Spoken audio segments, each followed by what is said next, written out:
Hello, আসসালামু আলাইকুম। আপনাদের উদ্দেশ্যে আসলে লাইভে আসলাম। আপনারা আসলে ছোট ছোট বোনেরা, আপুরা, আপনারা এইভাবে কাপড় চোপড়ের অশালীন কাপড় চোপড় পরেন, এভাবে ফেসবুকে লাইভে আসেন, এগুলো আসলে আমাদের চোখে ভালো লাগে না। আমরা হয়তো কি বলবো, হয়তো আপনাদের ব্যক্তিগত ইয়ের উপরে অত হস্তক্ষেপ করতেছি।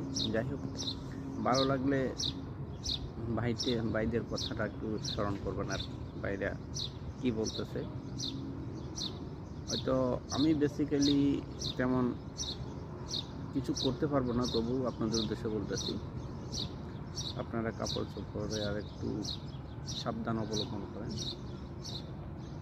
কাপড় চোপড়ের যে অবস্থা, মেয়েদের পর্দাই হলো মেন।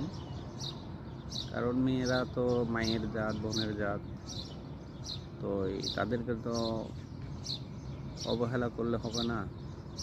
তাদের পর্দা মানে আমাদের মা বোনদের পর্দা, আপনাদের পর্দা মানে আমাদের মা বোনদের পর্দা। ওকে, তো আপনারা একটু ওইভাবে ভিডিওটা পোস্ট করবেন আর কি, এই আর কি। ওকে, আসসালামু আলাইকুম।